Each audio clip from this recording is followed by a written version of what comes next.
Well, ladies and gentlemen, if your favorite driver doesn't have a win yet, he may have just missed his shot at making the playoffs this year. I'm a racing fan. I will watch pigs race. That's atrocious. That is disgusting. I never want to see that again. I'm fed up, and you should probably turn this off. What's up, everybody? We're back at RJ's Pit Stop. I know it's been a few weeks since I've been with you guys. Got other stuff going on, and honestly, there wasn't a ton to talk about in NASCAR, so didn't really feel the need to make a video. But today, oh my God. What a day. I didn't think I was going to be saying this, but what an amazing race at New Hampshire Motor Speedway today. New Hampshire, not known for putting on, five-star races. This is a track that can produce some excitement, some good racing. Today was absolutely by far the best race I have ever seen at New Hampshire, and it was absolutely one of the best races of 2021 so far, with Aric Almirola scoring the upset of the season outside of the Daytona 500 and Michael McDowell. What Aric Almirola did today, he came into this race 27th in points. And even while he was leading, and it looked like he was going to win the race, he had only gotten up to 24th in points.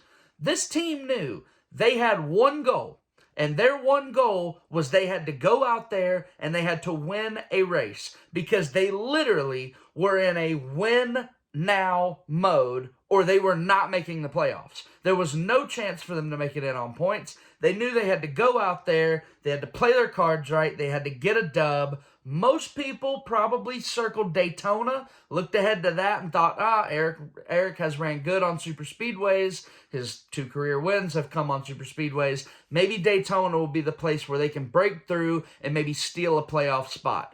But lo and behold, on a rainy 60-degree day in New England, here comes that number 10 car. He was the class of the field. Now, I say that this race, there was no favorite. There was no dominant car. There were times where it looked like Kevin Harvick had the best car. Looked like Ryan Blaney had the best car. Looked like Brad Keselowski had the best car. Who knows what we would have seen out of Kyle Busch had he not spun out on the 7th lap because of rain. I'll get to that later. It looked like Aric Almirola had the best car. It looked like Joey Logano had the best car. He was just stuck 2 laps down for pitting after a caution when pit road was not open yet.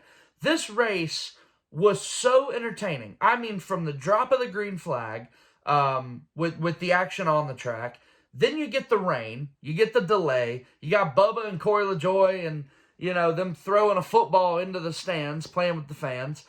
And then we go back racing. It's still great racing. You got 5 different guys look like they're going to win. And then the underdog, the upset out of nowhere, Aric Almirola comes in, gets the job done. Ladies and gentlemen, the playoff bubble has just exploded. If you thought it exploded last week when Kurt Busch got a win, this week it is absolutely on its head now. This is going to get wild. So I mentioned Kyle Busch.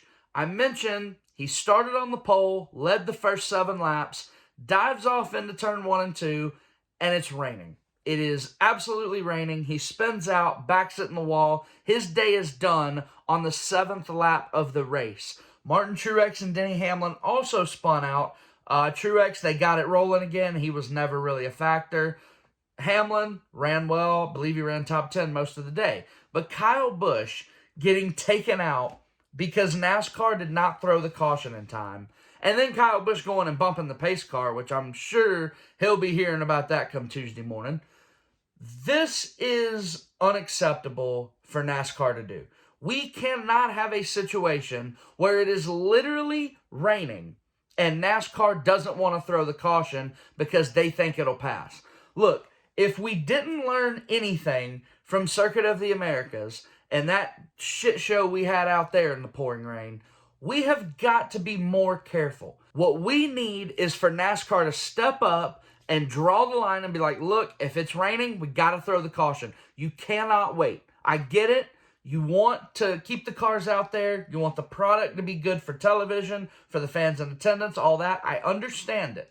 But when Kyle Busch, one of the biggest stars in your sport, is taken out because it's raining and you didn't throw the caution, you are going to have to explain yourself so much if you are NASCAR. You cannot, there are a certain list of things that cannot happen in a NASCAR race. This is absolutely one of them. NASCAR, you have one job.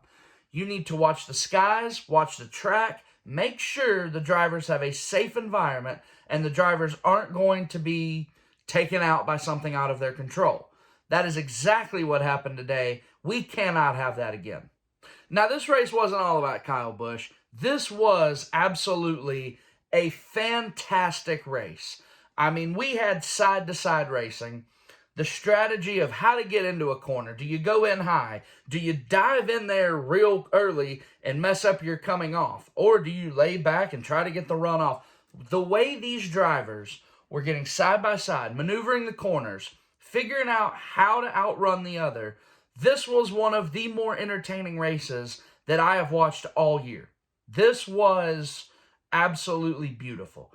And I get it. This was a race that had the 750 horsepower package with less downforce.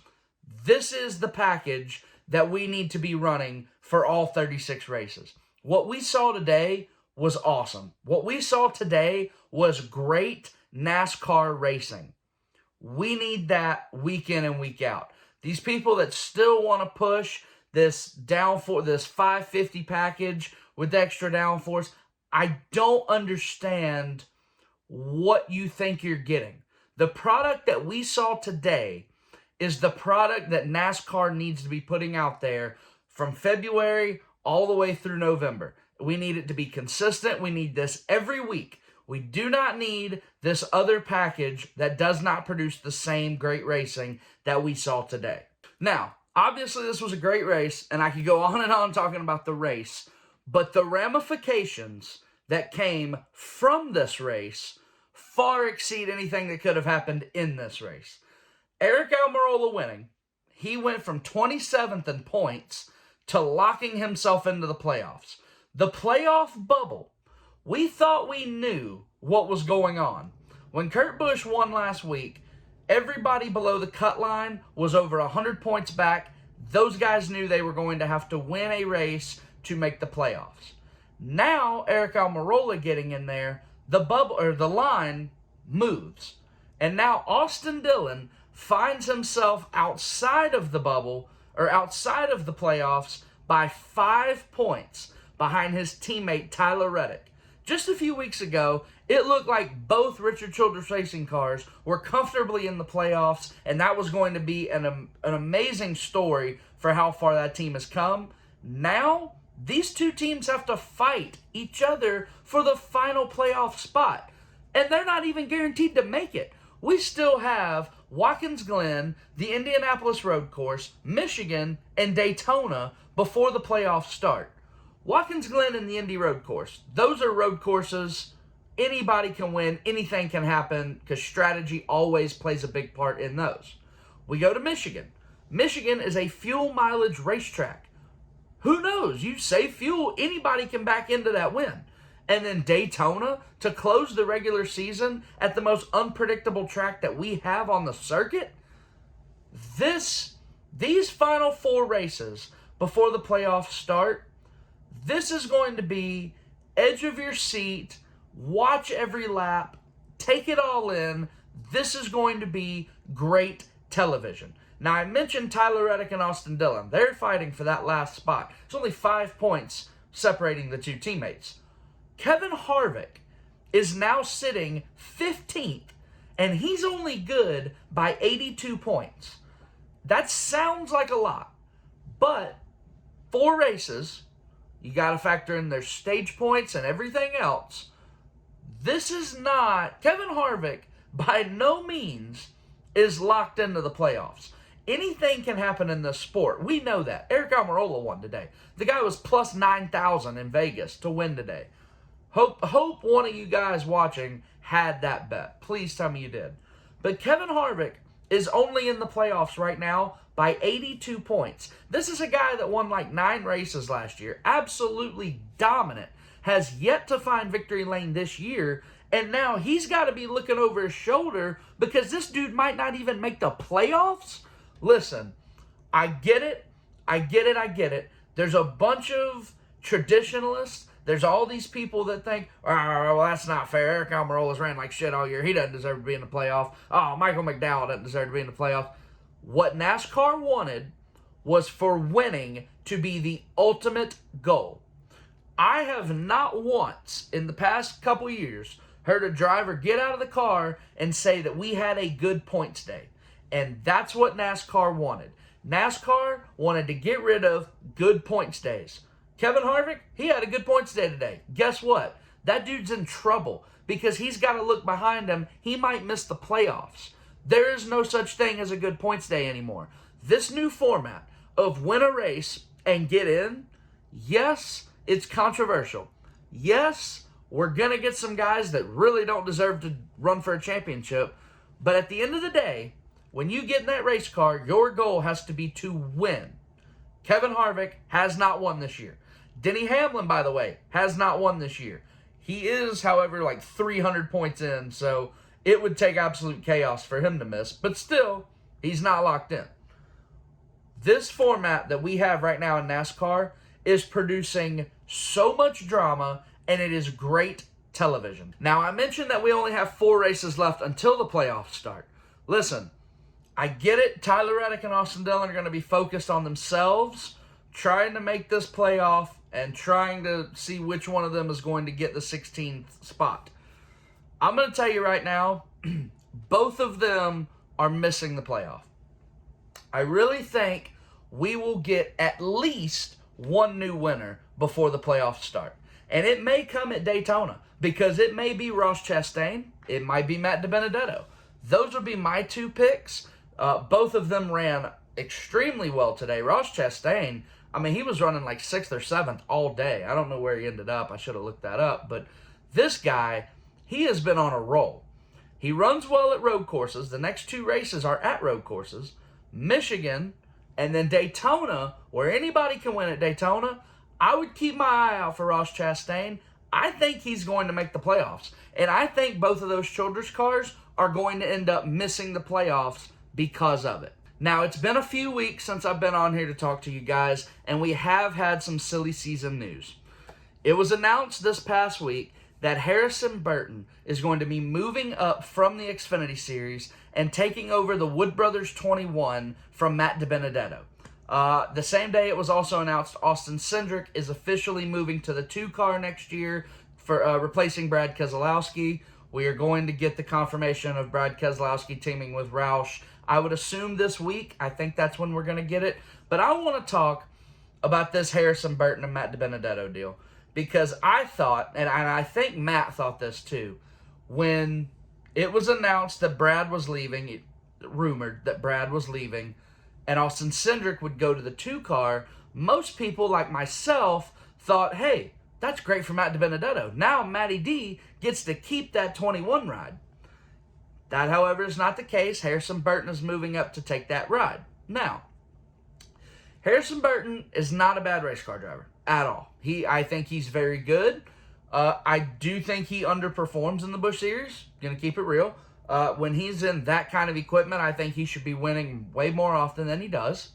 Does he deserve to be in the Cup Series already? Probably. I told y'all on the midseason review, I thought he was going to end up being the 2nd car at 23XI Racing. I thought it made the most sense for Toyota to hold on to Harrison Burton, put him in that ride, all is well. Toyota loses him, however, to Ford. Harrison Burton goes to the Wood Brothers. And now Matt DiBenedetto, again, seems like every offseason, Matt DiBenedetto is now looking for a ride. This guy cannot catch a break. Somebody needs to give him a ride. Somebody needs to give him a long-term deal, and somebody needs to put the faith in him, and let's see what he can do. I swear he can drive. I swear he's a good race car driver. Somebody's going to give him a chance. I do think he will stay in the Cup Series. I know there's not very many rides opening up, but I just think Matt DiBenedetto will find a Cup Series ride and will not have to go back down to the Busch Series. But that's all I got for you guys. NASCAR is actually taking a 2-week break. The next couple weeks they will not be running. I guess it's because the Olympics are going to be on NBC. They didn't know who was going to show their races.